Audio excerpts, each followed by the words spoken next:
ఇంట్లో ఉన్న బంగారాన్ని విడిపించి ఆ రోజు ఆన్లైన్ రేటుకే మేము కొంటాం. Sharma gold company. నమస్తే, వెల్కమ్ టు సుమన్ టీవీ. నేను గిరిజ. ఇవాళ మనతో పాటు ఉన్న అతిథి వచ్చేసి 2 తెలుగు రాష్ట్రాలకి బాగా సుపరిచితులు.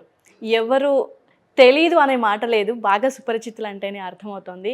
అంతేకాకుండా జ్యోతిష్యపరంగా ఎంతోమందికి మంచి ఉన్నత స్థానానికి వెళ్ళే మార్గాన్ని చూపారనొచ్చు. అలాగే మనకు నిత్య జీవితంలో జ్యోతిష్యపరంగా ఎదురయ్యే సమస్యలకి కూడా ఎంతోమందికి ఎన్నో రకాల రెమెడీస్ కూడా చెప్పారు. మరి తను ఎవరో కాదు, ప్రముఖ జ్యోతిష్య పండితులు, శ్రీచక్ర పీఠ వ్యవస్థాపకులు బ్రహ్మశ్రీ డాక్టర్ ప్రదీప్ జోషి గారు ఉన్నారు. వారితో మాట్లాడదాం. గురువు గారు నమస్కారం. శ్రీమాత్రే నమః.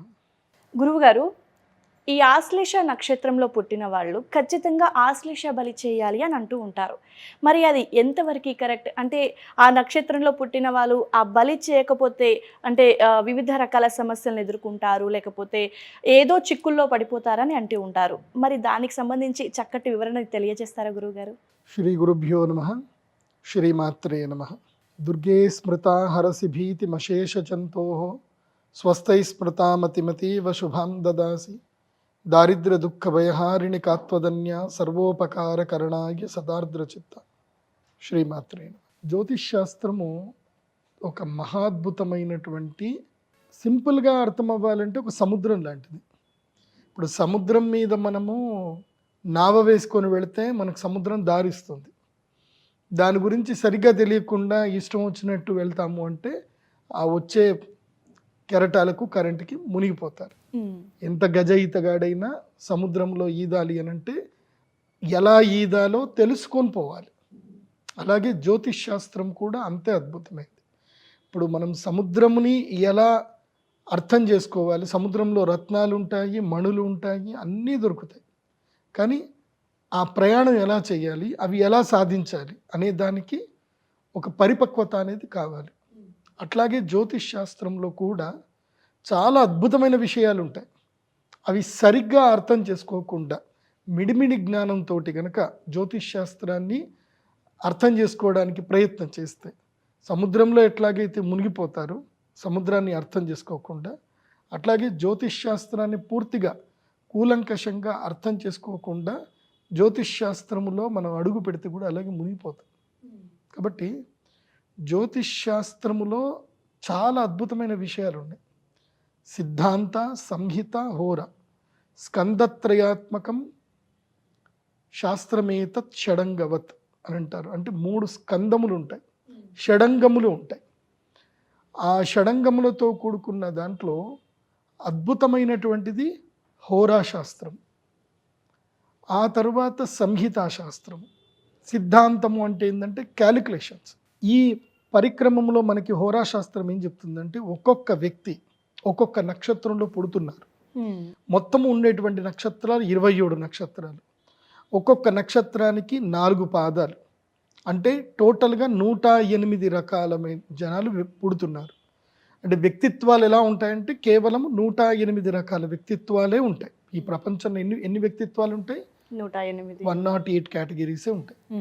సో దాంట్లో సబ్ కేటగిరీస్ మీరు ఎన్ని వేసుకుంటూ ఉంటే ఇప్పుడు 108 × 3 మనం వేసుకుంటూ వెళితే ఇంకా అన్లిమిటెడ్గా క్యాలిక్యులేషన్ వెళతానే ఉంటాయి అన్నమాట.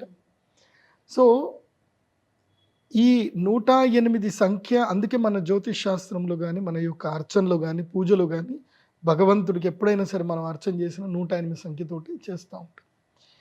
ఈ నక్షత్రాలలో 27 నక్షత్రాలు ప్రత్యేకమైనవే. అందులో ఈ నక్షత్రమే గొప్పది, ఈ నక్షత్రం తక్కువ అని చెప్పడానికి లేదు. ఎందుకోసం అంటే ఏ నక్షత్రంలో పుట్టిన వాళ్ళు ఆయా నక్షత్రానికి సంబంధించిన శక్తితోటి వాళ్ళు జీవితంలో రాణిస్తారు. చాలా మంది సరి అయిన గురువు లేక, సరి అయిన జ్యోతిష్ శాస్త్రం పండితుడి యొక్క అవగాహన లేక, అంటే అవగాహన లేని జ్యోతిష్ శాస్త్ర పండితుడి దగ్గరికి వెళ్ళి ఎక్కడో కొలాప్స్ అయిపోతారు. కానీ నాకు తెలిసి ప్రతి నక్షత్రంలో పుట్టినటువంటి వాడు అదృష్టవంతుడే. ఎందుకోసమంటే ఈ ప్రకృతి ఎంత గొప్పది అని అంటే అవసరాన్ని బట్టి మనకి ఒక్కొక్క దగ్గర మనకి ఒక్కొక్కటి ఉపయోగపడుతుంది. ఇప్పుడు మనము భాగ్యనగరంలో ఉన్నాం, సిటీలో ఉన్నాం.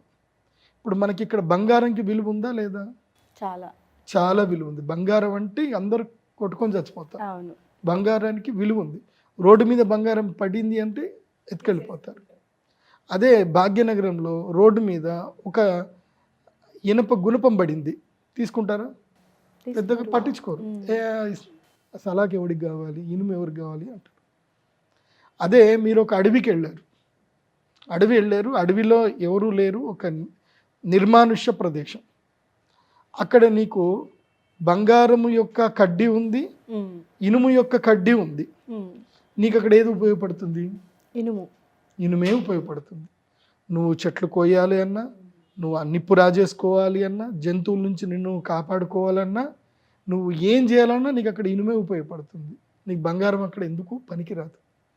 బంగారం అనేటువంటిది ఏంటంటే మనుషుల్లో మధ్యన క్రియేట్ చేసుకున్నటువంటి ఒక వ్యవహారికమైనటువంటి మాయ. దానివల్ల మనిషికి ఏ ఒక్క అనా పైసా లాభం లేదు. అంటే ఈ యొక్క కమ్యూనికేషన్ సిస్టమ్ తీసేసి, వ్యాపారం అనేది తీసేస్తే అసలు బంగారంతో మనిషికి ఏ యూజు లేదు. అవునా కాదా? నిజమే గురువుగారు. అదే అడవికి వెళ్ళామనుకో, అడవితో మనకు బంగారంతో ఏం పని? మనకి ఏం పని లేదు. మనకు అడవిలో కావాల్సింది ఏంటంటే ఒక బలమైన ఒక ఆయుధం కావాలి. నువ్వు బంగారంతో ఆయుధం తయారు చేయలేవు. నువ్వు అది ఇట్లా అంటే వంగిపోతుంది అది. సో అట్లాగే నక్షత్రాలలో కూడా ఒక్కొక్క నక్షత్రం వైవిధ్యమైంది. ఆ నక్షత్రాల్లో ఒక వైవిధ్యమైన నక్షత్రము ఆశ్లేష నక్షత్రం. ఈ ఆశ్లేష నక్షత్ర జాతకులు ఎవరు ఈ నక్షత్రంలో పుడతారు అంటే ఇది కర్మ విపాక సంహిత నుంచి మనకు చెప్తారు. అంటే ఒక్కొక్క నక్షత్రంలో ఒక్కొక్కళ్ళు ఎందుకు పుడతారు అనేది కూడా మనకి తెలుస్తుంది. దాన్ని బట్టే వాళ్ళ యొక్క గుణగణాలు, లక్షణాలు, వాళ్ళకి ఎలాంటి సమస్యలు వస్తాయి, వాళ్ళ జీవితంలో వాళ్ళ కర్మ ఎలా వెళ్తుంది, ఇవన్నీ విషయాలు మనకి కర్మ విపాకం చెప్తుంది. ప్రశ్న మార్గం అనేటువంటి ఒక గ్రంథం ఉంటుంది. మీరు ఎందుకోసం అంటే ప్రదీప్ జోషి ఏది చెప్పినా విత్ రిఫరెన్స్ చెప్తాడు, గుర్తుపెట్టుకోండి. ఏదో నోటికి వచ్చింది చెప్పడం ఉండదు. నేను చెప్పే ప్రతి టాపిక్ మీరు రీసెర్చ్గా మీరు రాసుకోవచ్చు. ప్రతి జ్యోతిష్ శాస్త్ర భవిష్యత్తు తరాలకి. ఎందుకోసం అంటే ప్రదీప్ జోషి ఉంటాడో లేడో కానీ సుమన్ టీవీ ఎప్పటికి ఉంటుంది, ఈ ఛానల్ ఎప్పటికీ ఉంటుంది, ఈ వీడియో ఎప్పటికీ ఉంటుంది. కాబట్టి ఇది భవిష్యత్ తరాలకు జ్యోతిష్యం నేర్చుకునేటువంటి వాళ్ళకి కానివ్వండి, జ్యోతిష్యం మీద రీసెర్చ్ చేసే వాళ్ళకి కానివ్వండి, నేను చెప్పేటువంటిది ఒక టాపిక్గా మిగిలిపోవాలి, ఒక సినాప్సిస్గా మిగిలిపోవాలని నేను చెప్తాను. జాగ్రత్తగా ఇది వినండి. ప్రశ్న మార్గం అనేటువంటి గ్రంథములో మంగళాచరణ శ్లోకములో జ్యోతిష్ శాస్త్రం యొక్క ఇంట్రడక్షన్ చెప్తారు. ఏమని అంటే, పూర్వజన్మ కృతం కర్మ శుభం వా యది వా శుభం తస్య కర్మణః పంక్తిం గ్రహాః సూచయంతీహ జన్మని. అంటే మనం పూర్వజన్మలో చేసినటువంటి కర్మల యొక్క ఫలితం ప్రకారమే ఈ జన్మలో మనం పుట్టినప్పుడు మన యొక్క గ్రహస్థితి ఉంటుంది. ఆ గ్రహస్థితి పుట్టినప్పుడు ఉన్నటువంటి గ్రహస్థితిని కనుక చూసుకున్నట్లయితే మనం ఎవరో, మన క్యారెక్టర్ ఏంటి, మన ఆలోచన విధానం ఏంటి, మనం ఏ స్ట్రీమ్లో వెళ్తే మనం బాగుపడతాం, మన యొక్క పూర్వజన్మ వాసనలు ఏంటి, మనలో ఆల్రెడీ న్యాచురల్గా ఉన్నటువంటి ఇన్హెరిడిటీ టాలెంట్ ఏంటి, సో దాన్ని మనం ఎలా ఇంప్రూవ్ చేసుకోవాలి, ఇవన్నీ కూడా మనకి జాతకం చెప్తుంది. ఆ జాతకంలోనే ఆశ్లేష నక్షత్రము ఒకటి కీలకమైంది. ఆశ్లేష నక్షత్ర జాతకులు, దీన్ని ఆశ్లేష అంటారు, ఆశ్లేష అని కూడా అంటారు. వాస్తవంగా ఆశ్లేష. సో ఆశ్లేష నక్షత్ర జాతకులు ఏమిటంటే గనక వీళ్ళు మహాద్భుతమైనటువంటి జ్ఞాపక శక్తితో పుట్టినటువంటి వాళ్ళు. మెమొరీ పవర్ అన్ని నక్షత్రాల్లో ఎక్కువ మెమొరీ పవర్ ఎవరికి ఉంటుంది అంటే ఆశ్లేష నక్షత్రం వాళ్ళకు ఉంటుంది. సో ఈ మెమొరీ అనేటువంటిది ఏంది అని అంటే అగ్ని లాంటిది, నిప్పు ఉంది. ఇప్పుడు నిప్పు రవ్వని ఒక మీకు తెలుసు కదా, నిప్పు రవ్వ అంటే మా తెలంగాణలో ఏమంటారంటే నిప్పు కణిక సంథింగ్ అంటారు. ఈ బొగ్గు ఉంటుంది ఎర్రటిది, దాన్ని మీరు జేబులో పెట్టుకొని తిరుగుతారా? తిరగలేరు. అది మీకు ఎక్కడ అవసరమో అక్కడనే వాడాలి, ఎంత అవసరమో అంతే వాడాలి. ప్రతి టైంలో జేబులో పెట్టుకొని పర్సులో పెట్టుకొని మనం వెళ్ళాం కదా, నిప్పు కణికని పెడితే ఏమవుతుంది? కాలిపోతుంది, మనల్ని కూడా కాలుస్తాం. ఆశ్లేష నక్షత్రం వాళ్ళకి బెనిఫిట్ లాభము అదే, నష్టము అదే. రెండు విధాలుగా ఈ మెమొరీ అనేటువంటిది వీళ్ళకి బెనిఫిట్ చేస్తుంది, లాసు చేస్తుంది. సో దీన్ని విచక్షణ నేర్చుకోవాలి మొదలు ఆశ్లేషం. ఇప్పుడు చాలామంది మీరు అన్నట్టుగా ఆశ్లేష బలి అంటారు. ప్రదీప్ జోషి చెప్పేది ఏంటంటే ఆశ్లేష బలి చేసుకోండి, కాకపోతే మీ నక్షత్రం యొక్క లక్షణం తెలుసుకొని మీరు ఎలా మారాలో మొదలు తెలుసుకోండి. మీ విధానాన్ని, మీ నక్షత్రం యొక్క గుణాన్ని, మీ యొక్క ప్రకృతిని అంటే న్యాచురాలిటీ ఏంటి. ఇప్పుడు మల్లెపూ వాసన మల్లెపువ్వే, గులాబీ పువ్వు వాసన గులాబీ పువ్వే. దేని సో దానికే ఉంటుంది. మల్లెపూని గులాబీ పువ్వుగా మనం మార్చొద్దు, అది అప్రాకృతికం. ప్రకృతి ఏమిటంటే ఆశ్లేష నక్షత్ర జాతకులకు జ్ఞాపక శక్తి ఎక్కువ ఉంటుంది. ఏదైతే ఎక్కువగా జ్ఞాపకం ఉంటుందో అది మనకి బెనిఫిట్ ఇస్తుంది, లాస్ ఇస్తుంది. అనవసరమైనవి గుర్తుపెట్టుకున్నాం అనుకోండి, లాసే కదా. ఎందుకోసం అంటే మెమొరీ ఇంత క్యారీ చేసుకుంటూ వెళ్తావు, దాంతో ఏమవుతుంది, ఇప్పుడు ఆశ్లేష వాళ్ళ నక్షత్రం కిందంటే చిన్నప్పుడు జరిగిన సంఘటనలు కూడా గుర్తుపెట్టుకుంటారు. ఇప్పుడు చిన్నప్పుడు ఏదో బై మిస్టేక్ కొన్ని సంఘటనలు జరుగుతాయి, నీ ప్రమేయం లేకుండానే ఎవరు తప్పు వలన జరుగుతుంది. నువ్వు అది జరిగినందుకు దాని గురించే రిగ్రెట్ ఫీల్ అవుతూ నువ్వు 30 ఏళ్ళు వచ్చినా 8 ఏళ్ళకి జరిగింది గుర్తుపెట్టుకున్నావు అనుకో, యూజ్లెస్. గతం గతః, గతాన్ని ఎప్పుడు మర్చిపోవాలి, భవిష్యత్తును మనం తీర్చిదిద్దుకోవాలి. ఇది మనిషి యొక్క సహజ లక్షణం. కానీ ఆ సహజ లక్షణాన్ని ఆశ్లేష నక్షత్రం వాళ్ళు వదిలేసుకుంటారు. ఆశ్లేష నక్షత్ర జాతకులు తప్పకుండా మంచి జ్ఞానం ఉన్నటువంటి జ్యోతిష్ శాస్త్ర పండితుల్ని కలవాలి, ఒక అరగంట కూర్చోవాలి, కౌన్సిలింగ్ తీసుకోవాలి. నేను ఎలా ఉండాలి, ఎలా ఉండకూడదు, నేను ఎక్కడ సీరియస్ తీసుకోవాలి, ఎక్కడ సీరియస్ తీసుకోకూడదు. సో ఇవన్నీ కౌన్సిలింగ్ తీసుకోవాలి. ఓకే. దాని తర్వాత కావాల్సింది ఏంటంటే ఆశ్లేష బలి. ఈ ఆశ్లేష బలి ఎందుకోసము అని అంటే, ఈ ఆశ్లేష నక్షత్రంలో పుట్టుకకి కారణం ఏంటి, పూర్వజన్మ కారణం ఏంటంటే, ఎవరైతే సర్పములను చంపుతారు, పాములను చంపుతారు, ఎవరైతే నిత్య గర్భస్రావాలు అనవసరంగా చేసుకుంటారు, అంటే అత్యాశకు పోయి గర్భస్రావాలు చేసుకోవడం. సో ఇక అది నేను అంత కేటగిరైజ్ చెప్పలేను, బాగుండదు. ఎందుకోసం అంటే కామం కొద్దికి జాయిన్ అవ్వడము, ఆ తర్వాత కోరికల కోసం అని చెప్పేసి అనుకోవడము, తర్వాత భగవంతుడు సంతానం ఇస్తే అది వద్దు అనుకొని వదులుకోవడం, అది కూడా దోషమే, సర్పదోషం. సో ఇలా అతి కామముతో చేసిన తప్పులకు ఏవైతే ఉంటుందో, ముఖ్యంగా గర్భవిచ్ఛిన్నం చేయడం, లేదా వేరే వాళ్ళ మీద ఈర్షతోటో కోపంతోటో వాళ్ళకి గర్భస్రావం అయ్యేటట్టుగా మందులు పెట్టడం, ఓకే, అంటే దుర్మార్గపు పనులు చేయడం. తర్వాత శిశు హత్య, చిన్న పిల్లల్ని చంపడం, స్త్రీ హత్య, స్త్రీలను చంపడం లేదా చంపడానికి గల కారణం అవ్వడము. అదేవిధంగా ముఖ్యంగా సర్పజాతి. అది కాకుండా ఈ అప్పుడే పిల్ల బయటకు వస్తున్నప్పుడు ఆ కోడి గుడ్లని, ముఖ్యంగా అది కోడి గుడ్లని చెప్తారు, కాకపోతే నేను చెప్పేది ఏంటంటే ఏదైనా హింసనే. సో గుడ్లు పగలగొట్టడము, ఇలాంటివి ఏవైనా చేయడము. గుడ్డు పగలగొట్టడం కూడా దోషంగానే అంటారా గురుగారు? కాలం మారుతుంది, కాలం మారుతున్న కొద్దికి కొన్ని మనము చెప్పినా తప్పు అవుతాయి, చేసేటోళ్ళు చేస్తారు. గుడ్డును వెజ్ అనేటోళ్ళు కూడా ఉన్నారు, దానికి నేనేం చెప్పాలి. సో అది ఒక కైండ్ ఆఫ్ వెళ్తా ఉంది. కాకపోతే శాస్త్రం ఏం చెప్తుందో అది చెప్తున్నాను నేను, అంతే. సో ఇది అనే కాదు, ఒకటి తల్లికి దుఃఖం కలగకూడదు. ఇప్పుడు నువ్వు గుడ్డు పగలగొట్టావు, అది తల్లికి తెలియదు. ఇప్పుడు అన్ని బాయిలర్ కోడ్లు తయారయ్యాయి, అవి గుడ్లు పెడతా ఉన్నాయి, వాటికి గుడ్డు వచ్చింది కూడా సంగతి కూడా తెలియదు. వాటికి ఆ లవ్ ఎఫెక్షన్ దాని మీద ఉండనే ఉండదు. సో నాకు తెలిసి దానికి పెద్దగా రీజన్ అయితే ఉండదు. బట్ అక్కడ ఆక్రోషం అనేది ఉండాలి. ఇప్పుడు ఒక పక్షి తన ప్రేమగా గుడ్లు పొదిగింది, ఆ పక్షి కంటెదురుగాని గుడ్లు నువ్వు తీస్తున్నావు, ఆ పక్షి ఆక్రోశిస్తుంది ఏం చేయలేక, అది దోషం. ఆక్రోషణ ఉండకూడదు, నువ్వు చేసే పనిలో ఆక్రోషణ ఉండకూడదు. ఇప్పుడు ఒక కుక్క పిల్లని పెట్టింది, ఆ పిల్లని పెట్టగానే ఆ మాధుర్యం, తల్లి యొక్క మాధుర్యాన్ని, పాలని తీసుకోక ముందే తల్లిని బిడ్డను వేరు చేస్తావు, ఆ తల్లి క్రోధిస్తుంది. తల్లి బిడ్డని వేరు చేయడము, అది ఆక్రోషం అనేది ఉండకూడదు. సింపుల్. పాపం అంటే ఏమిటంటే ఇతరులకి మన వల్ల పెయిన్ జరగడమే పాపం.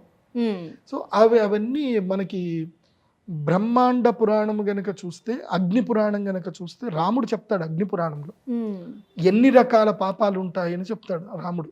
అది మీరు చూస్తే మీకు అర్థమవుతుంది. భయంకరమైన పాపాలు మనిషి చేస్తాడు. సో ప్రతి దానికి కర్మ అనుభవించాల్సిందే. మనకు తెలుసో తెలియకో మనం కర్మలు చేస్తాము, కర్మ ఫలాలు అనుభవిస్తూనే ఉంటాం, అవి జరుగుతూనే ఉంటాయి. సో ఈ ఆశ్లేష నక్షత్రం వాళ్ళకి ఈ కేటగిరీలో ఎవరైతే పూర్వజన్మలో తెలుసో తెలియకో, అత్యాశ కొద్దికో, వేరే వాళ్ళు ప్రేరేపించో, డబ్బు గురించో, దేని గురించో, ఉద్యోగ ధర్మంలోనూ ఈ తప్పులు కనుక చేస్తే వాళ్ళు ఆశ్లేష నక్షత్రంలో పుడతారు. అయితే వీళ్ళకి దేవుడు ఒక శక్తిని ఇస్తాడు, ఈ యొక్క కర్మ ఫలితాన్ని ఓవర్కమ్ చేయడానికి కూడా శక్తి ఇస్తాడు, జ్ఞాపక శక్తి ఇస్తాడు. ఆర్గ్యుమెంట్ కెపాసిటీ ఇస్తాడు. నువ్వు ఎవరితోటిన ఆర్గ్యుమెంట్ చేసి నువ్వు గెలవగలుగుతావు. కెపాసిటీ ఇస్తాడు, మంచి విద్యా జ్ఞానం ఇస్తాడు, కౌశల్యత ఇస్తాడు. దానితో పాటు దుఃఖం ఇస్తాడు. ఏ దుఃఖం అంటే సంతానం లేకపోవడం, లేదా వైవాహిక జీవితం బాగా లేకపోవడం, లేదా స్కిన్ ఎలర్జీస్, ఇలా ఇబ్బంది పెడతాడు. తర్వాత విద్య ఉంటుంది, మంచి ఉద్యోగం చేస్తారు, చాలా ఆర్గ్యుమెంట్ చేస్తారు, అన్నీ చేస్తారు, కానీ డబ్బు రాదు. సో ఆ వచ్చిన డబ్బు కూడా నిలబడదు, వెళ్ళిపోతూ ఉంటుంది ఎక్కడికో. ఈ రోగాలు మనిషికుంటే ఎటుపోతాయి అటే పోతాయి కదా. సో దుఃఖం వైపు డబ్బులు ఎక్కువ దుఃఖాన్ని ఖర్చు అయిపోతూ ఉంటాయి. అది ఆశ్లేష నక్షత్రం యొక్క వైశిష్ట్యత. ఓకే గురుగారు, అయితే మరి ఈ బలి అనేది, ఆశ్లేష బలి అనేది ఏ విధంగా చేయాలంటారు గురుగారు? అందుకే ప్రతి ఒక్క మనిషి ఆశ్లేష బలి చేసుకోవాలి, కానీ ఇది ఎమోషనల్ బ్లాక్మెయిల్ కాదు. ఒకటి గుర్తుపెట్టండి. చాలామంది ఏంటంటే కొంతమంది అనుకుంటారు ఇదేదో చెప్తున్నాడు రా, ఆఖరికి మేము ఆశ్లేష బలి చేయించుకోవాలి, దానికే ఈయన టార్గెట్ ఉన్నట్టుంది అనుకుంటారు. It's not emotional blackmail.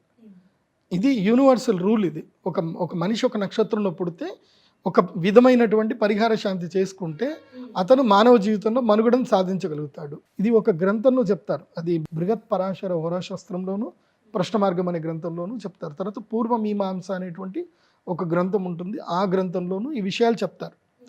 అందుకే ఆశ్లేష నక్షత్రం, ఇప్పుడు నేను మీకు చెప్పాను కదా, మీరు హడావిడి పడొద్దు, భయపడొద్దు. మీరు ధర్మబద్ధంగా ఉండి మీరు సర్పదోషానికి శాంతి నివారణ చేసుకుంటే ఆశ్లేష బలి మీకు మేలు చేస్తుంది. సో ఈ ఆశ్లేష బలి ఎప్పుడైనా చేసుకోవచ్చు, ప్రధానంగా ఆశ్లేష నక్షత్రంలోనూ చేసుకుంటే మంచిది. ఆశ్లేష నక్షత్రంలో ఇది చేసుకోవాలి. దీని పూజా విధానం ఎలా ఉంటుందనంటే, ఆశ్లేష నక్షత్ర జాతకులు తమ నక్షత్రంలో పుట్టిన జాతకం ఒకటి వాళ్ళ దగ్గర పెట్టుకోవాలి. తర్వాత మండపం అనేది ఒకటి ఉంటుంది. ఇది వీళ్ళు ఎన్ని జన్మల నుంచి ఎన్ని కర్మలు చేశారో అవన్నీ కూడా పోగొట్టుకోవడానికి సంబంధించిన ఒక మండలం ఉంటుంది.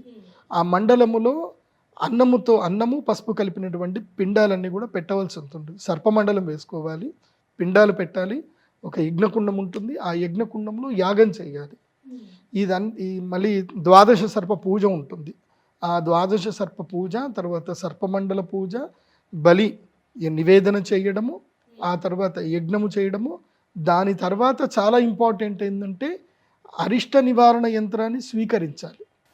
సో ఈ అనిష్టాలు ఏవైతే ఉన్నాయో, ఈ కాలసర్పదోషం ఏదైతే ఉందో, ఇది మొత్తం దూరం అవ్వడానికి సంబంధించిన యంత్రం స్వీకరించాలి. అప్పటి వరకు చేసినంత మంత్రం, పంతులు గారు ఎవరైతే విధి విధానం చేసినటువంటి తాంత్రికుడు ఎవరైతే ఉంటాడో ఆయన మంత్ర ఉచ్చారణ చేస్తాడు. ఆయన ఏం చేస్తాడు అంటే మంత్రమును యంత్రంలో నిక్షిప్తం చేస్తాడు. ఓకే. ఆ చేసే పూజ అంతా కూడా తంత్ర విధానం, బళ్ళు పెట్టడము, యజ్ఞం హవిస్సు వేయడము, ముద్రలు వేయడము, సర్పముద్ర చేయడము, ఇవన్నీ కూడా ఏంటంటే తంత్రం. సో మంత్రము తంత్రము ఇవి రెండిటి యొక్క శక్తి నిక్షిప్తం చేయడము యంత్రం. ఆ యంత్రమును ప్రసాదంగా స్వీకరించాలి ఆశ్లేష బలి తర్వాత. యంత్ర ప్రసాదం లేకుండా ఆశ్లేష బలి చేస్తే ఆ పూజ యొక్క ప్రభావం కేవలం మీకు ఒక పక్షం మాత్రమే ఉంటుంది. పక్షం అంటే ఏంటి? ఒక 15 రోజులు మాత్రమే ఉంటుంది. ఆ తర్వాత మళ్ళీ దాని యొక్క ప్రభావం వెళ్ళిపోతుంది. మళ్ళీ ఆశ్లేష బలి చేస్తా కూర్చుంటామా అంటే చేయలేదు. ఆ శక్తిని మనము యంత్రంలో నిక్షిప్తం చేసుకొని ఆ యంత్రము మనము మన ఇంట్లో పెట్టుకొని ప్రతి పౌర్ణమి చంద్రుడి వెన్నెల పడుతున్నప్పుడు ఆ యంత్రమును చంద్రుడి వెన్నెల్లో చూపిస్తూ ఒక 15 నిమిషాలు ధ్యానం చేసుకోవాలి. అలా ధ్యానం చేసుకుంటూ ఆ యంత్రమును చక్కగా ఫ్రేమ్ చేసుకొని నిత్య దీపారాధన, ప్రతిరోజు ఆ యంత్రంలో దండం పెట్టుకోవడము, ఇలా చేసుకోవడం వల్ల ఏంటంటే ఆ యంత్రము ఎవరి ఇంట్లో ఉందో వాళ్ళకు ఒక ఐడెంటిటీ అనమాట. ఏమిటి? అథర్వణ వేదంలో సూచించిన విధంగా వీళ్ళు ఆశ్లేష బలికి పరిహారం చేశారు కాబట్టి సర్పదోషములు కానీ ఆశ్లేష నక్షత్రానికి సంబంధించిన దోషములు ఏవి కూడా ఇతనికి రాకూడదు, ఏవి కూడా ఇతను రావద్దు. ఎందుకోసమంటే ఇతని దగ్గర యంత్రం ఉంది. ఆ యంత్రం ఏంటంటే ఒక ఐడెంటిటీ అనమాట. నువ్వు ఆశ్లేష నక్షత్ర బలి పూజ చేసేసావు అని నీకు ఒక ఐడెంటిఫికేషన్. సో అది ఉంది అంటే ఇంక నీకు అది రక్షణ. కాబట్టి మంత్రము, యంత్రము, తంత్ర విధానముతో చేసుకునే ఆశ్లేష బలి పూజ మాత్రమే పరిపూర్ణమైనటువంటి సిద్ధిని కలిగిస్తుంది. కాబట్టి అది కూడా చేసేటువంటి పూజ కూడా అమ్మవారి దేవస్థానంలో కానీ, శివుడి దేవస్థానంలో కానీ, శివ సాన్నిధ్యంలో కానీ ఎక్కడైనా చేసుకోవాలి. అది కాకుండా ఆశ్లేష బలి పూజ తర్వాత ప్రసాదంగా తప్పకుండా గరుడ పచ్చ తీసుకోవాలి. గరుడ పచ్చ స్టోన్ తీసుకోవాలి. ఎందుకోసమంటే ఇక గరుత్మంతుడి యొక్క అనుగ్రహం మీ మీద కలిగిస్తున్నట్టు. గరుత్మంతుడు సర్పములు అన్నదమ్ములే, కానీ వాళ్ళిద్దరికి వైరం ఉంటుంది. ఓకే. కాబట్టి గరుత్మంతుడు రక్షణకి రావాలి, ఇంకా శరీరం మీదకి రక్షణకు రావాలి. వస్తే ఈ యొక్క సర్ప నక్షత్రమైనటువంటి ఆశ్లేష నక్షత్ర దోషాలు ఇతనికి అంటవు ఇంకా. సో గరుత్మంతుడు రక్షణకు రావాలి. సో అందుకే గరుడ పచ్చను ధరించాలి, లేదంటే కనీసం పచ్చల మాల, క్వాడ్స్ మాల అయినా సరే ధరించాలి. ఎందుకోసమంటే పచ్చలు కొంచెం కాస్ట్ ఎక్కువ ఉంటాయి, 40,000-50 వేలకు పైనే ఉంటాయి కాస్ట్. సో అవి ఒకవేళ కొనుక్కోలేకపోయినా కనీసం గ్రీన్ కలర్ క్వాడ్స్ మాల అయినా సరే ధరించాలి. నిత్యము గరుడ ద్వాదశ స్తోత్రమును చదవాలి. ఇది ఆశ్లేష బలి పూజా విధానము, ఆశ్లేష బలి యొక్క నక్షత్ర వైశిష్ట్యము, పరిహారం. అంటే గురుగారు ఒక్కసారి చేయించుకుంటే సరిపోతుందా ఇది? ఒకసారి చేసుకుంటే సరిపోతుంది.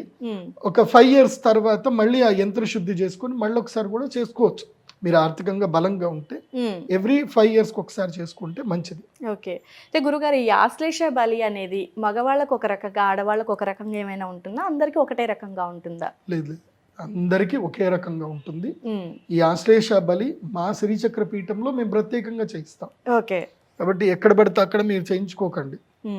మీరు ఎక్కడికి వెళ్ళినా ఇప్పుడు నేను చెప్పిన విధానంగా వాళ్ళు కంప్లీట్గా ఆశ్లేష నక్షత్రం గురించి చెప్పగలగాలి. అండ్ ఆ యంత్రం ఉండాలి. యంత్రం లేకుండా మీరు చేసుకుంటే వేస్ట్. అరటి పండ్లు చేతులు పెడతారు, వేస్ట్. గురుగారు ఈ ఆశ్లేష బలి అనేది ఎప్పుడు చేయాలంటారు గురువుగారు? ఈ ఆశ్లేష నక్షత్రంలో ఉన్నప్పుడే చేసుకోవాలి. నక్షత్రంలో చేస్తే మంచి పరిహారం దొరుకుతుంది, అంటే 100% సొల్యూషన్ ఉంటుంది. ఇది ఆశ్లేష నక్షత్రము ఉదయ వ్యాప్తంలో ఉన్నప్పుడు, అంటే ఉదయం 6 గంటల నుంచి 2 గంటల లోపల ఎప్పుడైనా ఆశ్లేష నక్షత్రం ఉండాలి.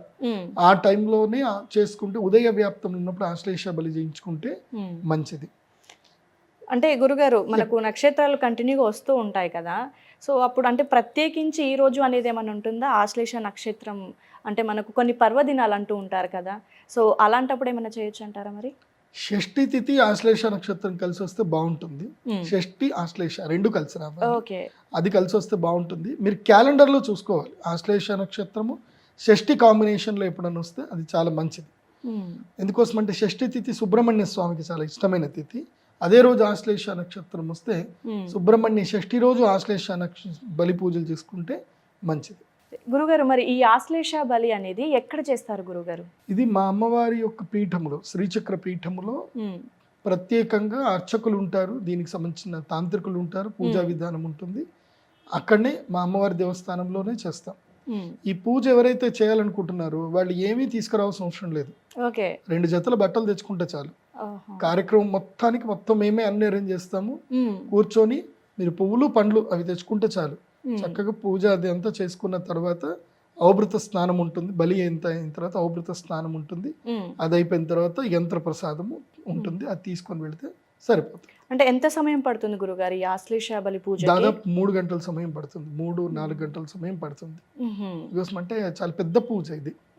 3-4 గంటలు టైం అవుతుంది. ఈ ఆశ్లేష నక్షత్ర బలి అవ్వగానే రత్నము, యంత్రము ఇవి 2 మేము ప్రసాదంగా ఇస్తాం. సో చూసారు కదండి, ఆశ్లేష నక్షత్రంలో పుట్టిన వాళ్ళు ఏదో తెలిసి తెలియని వారితో వెళ్ళి చేయించేసుకుంటే గురుగారు అన్నట్టుగా ఏదో అరటిపండు చేతిలో పెట్టి పంపించినట్లుగా ఉంటుంది. ఎందుకంటే దోషం అనేది తొలగిపోదు. సో దీనికి సంబంధించి ఎవరైనా ఈ ఆశ్లేష బలి చేయించాలనుకున్నా, లేదు ఇంకా ఇతర వేరే విషయాలు ఏమైనా తెలుసుకోవాలి, ఫర్ మోర్ డీటెయిల్స్ అనుకున్న వాళ్ళు pradeepjoshi.com వెబ్సైట్ని విజిట్ చేసి కన్సల్ట్ అవ్వచ్చు.